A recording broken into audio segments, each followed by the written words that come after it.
ମୁଁ ଜାଣିନି ଆଜ୍ଞା କାହା ପାଖକୁ ନିର୍ଦ୍ଦେଶ ଯାଇଛି ତ ମୁଁ କହିପାରିବିନି ତେଣୁ ଯାହା ପାଖକୁ ନିର୍ଦ୍ଦେଶ ଯାଇଥିବ ସିଏ ହିଁ ହୁଏତ ଜାଣିଥିବ। ଏକାଧିକ ପ୍ରାର୍ଥୀ ହେଲେ ଭୋଟ ନିଷ୍ପତ୍ତିରେ ଆପଣଙ୍କର ଦ୍ୱନ୍ଦ୍ୱ ହେବ? ନାଇଁ ଦ୍ୱନ୍ଦ୍ୱର ପ୍ରଶ୍ନ ନାହିଁ। ଦଳର ଯେତେବେଳେ ନିଷ୍ପତ୍ତି ନେବ ପ୍ରାର୍ଥୀ ଜଣେ ହୁଅନ୍ତୁ କି ଏକାଧିକ ହୁଅନ୍ତୁ ଦଳର ନିଷ୍ପତ୍ତି ଥରେ ହେଲା ପରେ ସମସ୍ତେ ସହମତିର ସହିତ ତାକୁ ସ୍ୱାଗତ କରିବୁ। ଭାରତୀୟ ଜନତା ପାର୍ଟିର ନେତୃତ୍ୱ ତେଣୁ ନିଶ୍ଚିତ ଭାବରେ ନିର୍ବାଚନ ହେବ।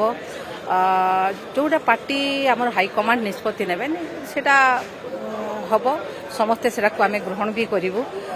ଆଗକୁ ବହୁତ ଭଲ ହେବ। ଆପଣ ଗୋଟେ ପୂର୍ବରୁ ଦଳରେ ଥିଲେ ବର୍ତ୍ତମାନ ଭାରତୀୟ ଜନତା ପାର୍ଟିରେ ୟାର ଗୋଟେ ପ୍ରୋସେସ ଅଲଗା ୟା ସହିତ କେମିତି ଦେଖନ୍ତି ସଭା? ଦେଖନ୍ତୁ ଭାରତୀୟ ଜନତା ପାର୍ଟି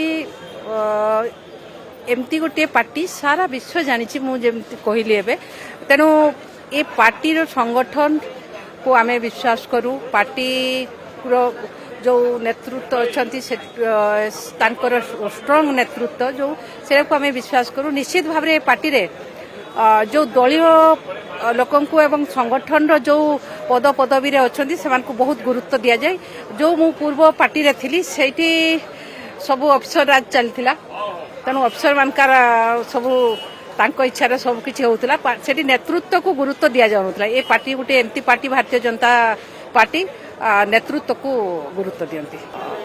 ନିଶ୍ଚିତ ଭାବରେ ଦେଖନ୍ତୁ ଦଳର ସଭାପତି ତାଙ୍କର ସମସ୍ତଙ୍କୁ ନେଇକିନା ଗ୍ରାସରୁଟ୍ରୁ ସବୁ କର୍ମୀକୁ ନେଇକିନା ସେ ସଂଗଠିତ କରିବେ ଏବଂ ସଂଗଠନକୁ ମଜବୁତ କରିବେ। ସେମିତି ନେତୃତ୍ୱ ନିଶ୍ଚିତ ଭାବରେ ଭାରତୀୟ ଜନତା ପାର୍ଟିରେ ପ୍ରାୟ ସେଇ ନେତୃତ୍ୱକୁ ହିଁ ଗୁରୁତ୍ୱ ଦିଆଯାଏ।